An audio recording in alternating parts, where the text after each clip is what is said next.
বলিউডে আবারও সুখবরের গুঞ্জন। ছোট্ট একটি ছবি আর তাতেই তোলপাড় পুরো ইন্ডাস্ট্রি। সম্প্রতি দীপিকা পাড়ুকোন সোশ্যাল মিডিয়ায় শেয়ার করেছেন একটি ছবি। ছবিতে দেখা যায় ছোট্ট একটি হাত আর সেই হাতের মুঠোয় একটি প্রেগন্যান্সি টেস্ট কিট।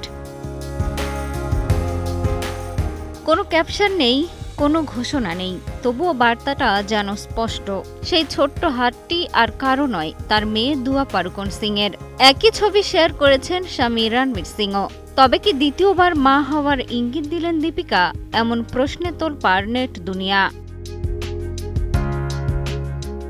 বেশ কিছুদিন ধরেই শোনা যাচ্ছিল সম্পর্কের টানাপোড়েন চলছে রণবীর দীপিকার মধ্যে। বিচ্ছেদের পথে হাঁটছেন বাজিরাও মাস্তানি জুটি। তবে এই ছবি শেয়ার করে যেন সমস্ত গুজব উড়িয়ে দিলেন এই তারকা দম্পতি। বসুন্ধরা টিস্যু, অশুদ্ধতার বিরুদ্ধে এক বিন্দুও ছাড় নয়। 2018 সালে ইতালির লেক কোমোতে বিয়ের মাধ্যমে শুরু হয় দীপিকা পাড়ুকোন ও রণবীর সিংয়ের ভালোবাসার নতুন অধ্যায়। দীর্ঘ 6 বছরের দাম্পত্য জীবনে 2024 সালে তাদের ঘরে আসে প্রথম সন্তান দুয়া। দুয়ার বয়স 2 বছর পূর্ণ হবার আগেই আবারও নতুন সুখবরের ইঙ্গিত।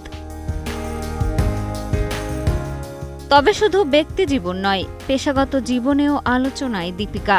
সম্প্রতি শুটিংয়ের 8 ঘন্টা সময়সীমার দাবি তুলে বিতর্কের জন্ম দেন তিনি। তবে সব বিতর্ক ছাপিয়ে এবার আলোচনায় দীপিকার মা হবার খবর।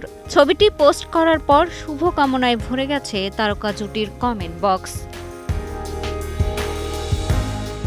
মিষ্টি খাতুন, কালের কণ্ঠ।